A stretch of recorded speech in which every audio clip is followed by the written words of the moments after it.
भारत में चुनावी रण सज चुका है। सभी राजनीतिक दल अपने अपने धुरंधरों को मैदान में उतार चुके हैं। जहां एक तरफ सभी विपक्षी दल केंद्र से मोदी सरकार को हटाने के लिए पुरजोर कोशिश कर रहे हैं, तो वहीं दूसरी तरफ बीजेपी विपक्षी दलों की पोल खोल रही है। फिर तो आम आदमी पार्टी हो या टीएमसी या फिर कांग्रेस, और जनता के सामने विपक्षी नेताओं की मंशा सामने लाने की कोशिश कर रही है। जहां एक तरफ देश की सबसे पुरानी पार्टी कांग्रेस अपनी बिसात बचाने के लिए भारत जोड़ो यात्रा जैसी यात्राएं निकाल रही है, तो वहीं दूसरी तरफ कांग्रेस के राजकुमार राहुल गांधी अपनी पार्टी को डुबाने में कोई कसर नहीं छोड़ रहे। आपको बता दें, राहुल गांधी के लंदन में दिए गए बयान पर हंगामा बरपा हुआ है। सत्ताधारी दल बीजेपी ने राहुल के बयानों की जमकर आलोचना की और अब संसद सत्र शुरू होते ही बवाल खड़ा कर दिया। बजट सत्र के दूसरे चरण में संसद का सत्र सोमवार शुरू हुआ। लोकसभा और राज्यसभा दोनों सदनों में बीजेपी सांसदों ने कार्यवाही शुरू होते ही राहुल गांधी के बयानों को देश विरोधी करार देते हुए उनसे माफी मांगने की मांग की। बीजेपी सांसद अपनी इस मांग को लेकर दोनों ही सदन में अड़ गए। हालांकि कांग्रेस पार्टी ने कहा कि राहुल गांधी ने ऐसा कुछ भी नहीं कहा जो देश के खिलाफ हो, इसीलिए उनकी तरफ से माफी मांगे जाने के सवाल ही नहीं उठता। माफी मांगो नहीं मानेंगे कि खींचतान में दोनों सदनों की कार्यवाही 2 बजे तक के लिए स्थगित करनी पड़ी। सत्ताधारी दल के हंगामे के खिलाफ राज्यसभा के सभी विपक्षी सांसदों ने विजय चौक का रुख किया और फिर सरकार पर तानाशाही का आरोप लगाया।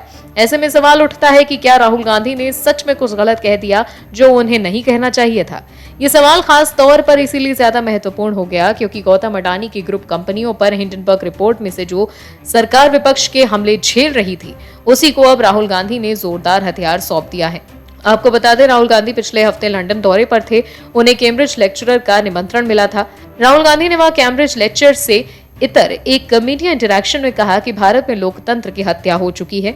वहां लोकतंत्र कब का मर चुका है। राहुल यहीं नहीं रुके, उन्होंने यहां तक कह डाला कि अब जो अमेरिका और यूरोप खुद को लोकतंत्र का कथित रक्षक बताते हैं, उन्हें ये समझना होगा कि भारत का लोकतंत्र सिर्फ भारत के ही मायने नहीं रखता, उनके लिए भी महत्वपूर्ण है। बीजेपी इसी बयान को भारत विरोधी बता रही है। उनका कहना है कि राहुल गांधी ने अमेरिका यूरोप को भारत की राजनीति में दखल का न्योता दिया है, जैसा कि उन्हीं की पार्टी के वरिष्ठ नेता मणिशंकर अय्यर कह चुके हैं।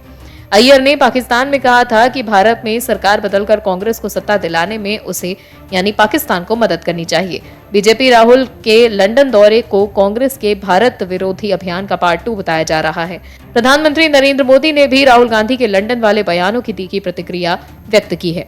उन्होंने रविवार को कर्नाटक में कहा कि दुनिया भर में भारत की छवि खराब करने की कोशिश हुई है। उन्होंने राहुल गांधी का नाम लिए बिना कहा कि एक अंतर्राष्ट्रीय मंच से देश को नुकसान पहुंचाया गया है। उन्होंने कहा, दुनिया की कोई भी ताकत भारतीय लोकतंत्र की जड़ों को हिला नहीं सकती। निश्चित रूप से पीएम का ये बयान का इशारा राहुल गांधी के उस वक्तव्य की तरफ ही है जिसमें उन्होंने भारत में लोकतंत्र की मौत का दावा किया है।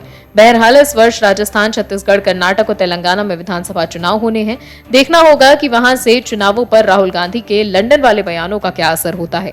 लेकिन जिस तरह लोकसभा की कार्रवाई शुरू होते ही रक्षा मंत्री राजनाथ सिंह ने राहुल गांधी के खिलाफ मोर्चा संभाल लिया, उससे बीजेपी के तेवर का अंदाजा तो लग ही गया है। और भी वीडियोस देखने के लिए चैनल को सब्सक्राइब करें और बेल आइकन को दबाएं।